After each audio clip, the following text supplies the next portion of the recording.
What are the UKIP's priorities in the London Assembly election? Well, in terms of what we want to achieve, we've got two particular goals, and obviously we want to get people back onto the London Assembly. We had people elected in 2004, and that's very clearly one of our aims this time, is to get people back on to the Assembly. But in terms of the mayoralty, we're positioning ourselves for third place. We're doing very well in the polls against the Liberal Democrats. People are fed up with the same tired old faces. It's Boris, Ken, Brian again. They've got nothing new to offer. And the people I speak to say they're looking for a fresh choice for London, and that's what UKIP is offering. So an overall achievement would be to come third and get 2 or 3 people elected to the Assembly.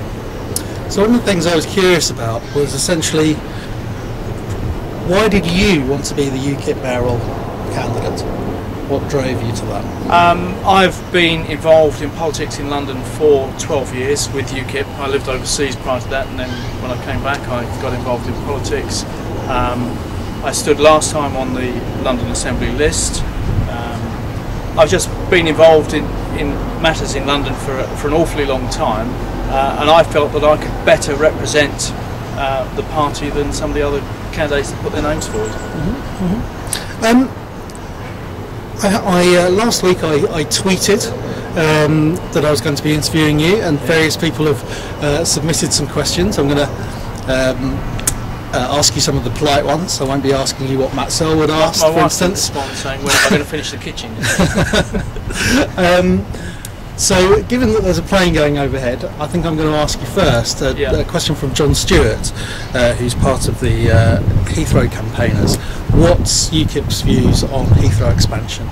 Right, we don't think there's any need to expand Heathrow. We've come up with a completely alternative plan, and that's to expand Manston Airport down in Kent. Obviously Boris has talked about building something in the Thames estuary. I mean, that's the hardest place in England to get to, quite frankly, whereas we think that Manston can be easily expanded without the disruption to the towns and villages around. Yes, it would need infrastructure upgrades, but none of them will be as damaging, as harmful as those that are proposed either in Heathrow or in the Thames Estuary Airport. What about the Southend Airport that people have been talking about recently? Well, the problem with Southend is that it again is one. You of may need to talk up a little. It's one of the hardest places to get to in England. If you think about it, you've got the A13, A12 corridors down there, which are already absolutely heaving with cars both morning and evening. Similarly, those lines that commute into Liverpool Street are already chock-a-block. So why put it in a place which is almost inaccessible? Whereas Manston allows itself to be expanded far more easily and readily than Southend or any of the other airports actually around London.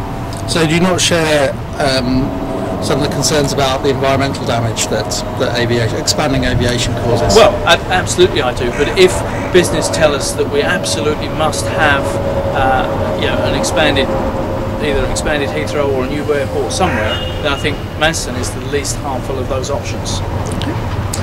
So Phil asked, what does UKIP offer that the Tories don't, apart from on Europe? Well, I mean, we've got a very good track record of standing up and asking the awkward questions. I mean, I'm sure many people have seen Nigel in the European Parliament and what he said about the Greek debt crisis. Well, that's what we will do if we get on the Assembly. We'll ask the questions that the others are afraid to ask. We're prepared to stand up and go on record and ask things that say the other parties aren't really looking at. UKIP is a fresh choice. We've been around in mainstream politics for a long time. We came second in the European elections in 2009. Of all the parties that are running, only UKIP has a realistic chance of really presenting an alternative view. Yeah, I mean, I'll skip to a question that David asked, just because you brought it up. In 2004, UKIP had 2 Assembly members elected for these elections, but it was at the time when the European Union elections were on at the same time, and those are elections that UKIP traditionally does much better in than the other elections. Given that there aren't European elections this time, do you think it's realistic that you can get Assembly members? Yes I do, and the reason is, you mentioned Europe, and clearly in 2004 it coincided with the European elections. Well, people think Europe doesn't affect them, yet now almost every day there is something in the news about the euro debt crisis, how much it's costing us to bail out Greece. I believe the next bailout is going to cost each and every one of us £500. Europe does affect ordinary people's lives, and because it's in the news, and we've clearly had this stance for a long time, people are actually sitting up saying, well, actually those guys were right. And maybe they've got other things to say as well that are worth listening to. But I think that feeds into a point that Dave Cole was making, which... well, can I just come back on that? Yeah. That actually we have had a full raft of policies from our very beginning. So Europe has obviously been a fundamental one, because what we've always said is that actually we need to be able to govern ourselves to bring in some of these other things that we want to be able to do. I think that most people would agree that Europe is important, even though a lot of people don't like to give it much thought. Yeah. But I think that the point that Dave Cole was making was that, is it not the case that UKIP is essentially a party of protest on Europe? And that's absolutely not. One of the main messages, or our principal message, is the threat to London jobs.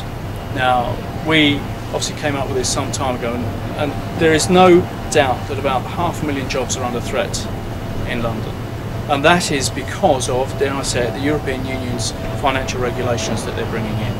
And I say, it's not just the bankers that are going to be hit by this.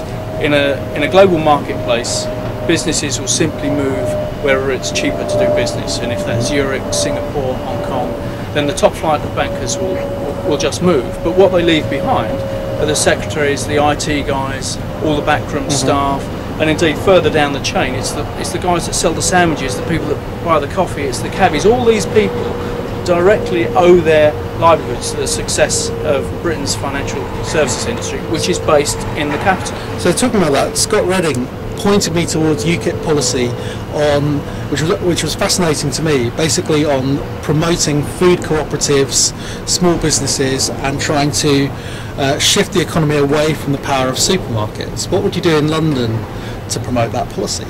Well, it's very hard to do much, because you've got to bear in mind that obviously national legislation influences a lot of these things. But one of the things that I want to do is take control of parking away from greedy councils. We've seen what they did in Westminster, where it decimated the nighttime industry there. And that is one of the biggest impacts on small businesses. You can't park outside your local shop, you can't drive anywhere. The delivery guy, you know, if he pulls up and he gets a ticket, that comes off his wages. And by taking control of the parking, making it fairer, because what you can do in Hillingdon will get you a parking ticket in Camden. And yeah, if one borough changes their parking zoning, it just moves the traffic somewhere else. So I was speaking to people in Barnet the other day, and parking charges are a massive issue there. Yeah. But I'm not sure that there are powers that the London Assembly has to force You're councils. absolutely right. But if UKIP do very well, or indeed if I get elected as mayor, that gives me an awfully good position to go to the government and say, I want to take control of parking for the whole of London. One of the mayor's principal roles is to have an integrated transport policy, and of course part of that is the road use. You know, a busy, vibrant city is going to have traffic, it's just the way it is.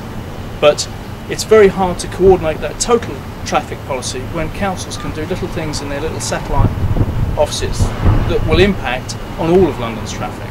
And by taking control, you can make it fairer, more equitable, and enable, you know, community centres to grow. You know, have one thing that I've been thinking about is having 20 minutes free parking everywhere. Yeah, you can park for 20 minutes free, and then obviously after that you start having to pay a tariff. I think one of the things though that councils are concerned about at the moment is obviously with the austerity measures coming from the national government, there's more and more pressure. They shouldn't be using the revenues from parking to bolster their own coffers. It's actually illegal for them to do that. So that money could, if the mayor collected all that revenue centrally, that could be used to improve the transport system right the way across London. Yeah. Peter Craney asked a much wider question, which was essentially about aid to foreign countries. And I think what lay behind it was he was concerned that UKIP would cut aid, foreign aid. And what he was asking was, doesn't aid to other countries actually help decrease immigration by making those countries more habitable? I don't think there's a direct correlation between that necessarily, but one thing I'm concerned about is why we're giving aid to some countries that have a space program to countries that can afford a nuclear arsenal. If they can afford those things, then perhaps they don't need our aid. Okay, and my final Twitter question was from Darryl, which was, should London declare independence? Well, we would certainly be the wealthiest part of the country if we did. I'll consider it if I get elected. Fair enough. Okay, my final question. Actually, I'm going to ask you a question about noise pollution, as it's very central to this interview so far. There are parts of London that are kind of blighted with noise pollution. People who live around here will have, you know, if you imagine being a night shift worker or whatever, trying to sleep throughout the noise here. And I think it's something that it's one of the environmental issues that people very rarely talk about. Does UKIP address? Yes, there's one thing that we want to do. Currently, if gas company or other such companies is digging up the roads, there's a lane rental system. We want to extend that where it covers pavements, because as you know, when buildings go up, you know, you force into the road and things like that. By bringing in some of these things, you can actually hasten the rate at which work is done, because the firms know if they're getting a penalty for this, then they'll move a little bit faster. But one of the other things I want to mention, as you talk about the noise and we can hear the cranes in the background, is the impact that HS2 is going to have in the west of London.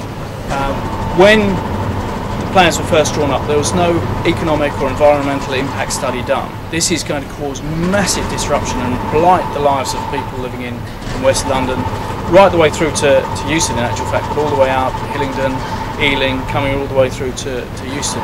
And it just hasn't been considered. And in fact, I've got one or two letters that people have sent me. They sent in a freedom of information request to find out what is going to happen in their area. And the response was, we do know the answer, but we don't feel you need to know. You know, and of course these people are just concerned what is going to happen to them, what is going to be the impact of noise and other such things on their lives. And of course this will go on for 10 years or more.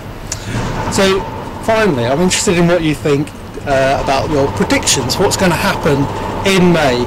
Let's leave aside your imminent victory for a moment. He's a very brave politician who's going to predict the future. But in terms of perhaps the performance of the other parties, how do you think Labour and the others are going to perform? Well, I think that if people truly understood the voting system, we would see a completely different outcome in this election. And many people have told me, oh, you've got my second vote, don't worry. I said, no, I don't want that one. What I want is your first vote. If you vote with your heart for your first vote and your candidate doesn't get through to the top two, well, your second vote counts anyway. And I think if people truly understood how the system worked, people would be far more inclined to have a bit of a punt on someone actually they fancy rather than the age-old thing, I'm voting for him because I don't want him, which is what happens so often. As to what is going to happen, I think it's going to be between the guy in the blue t-shirt and the guy in the red t-shirt. But I think third place is open, and that's where we hope to do very well. Come third, and as I say, get to 2 or 3 people elected to the London Assembly. That's great. Thanks for your time. Okay, thank you. Cheers.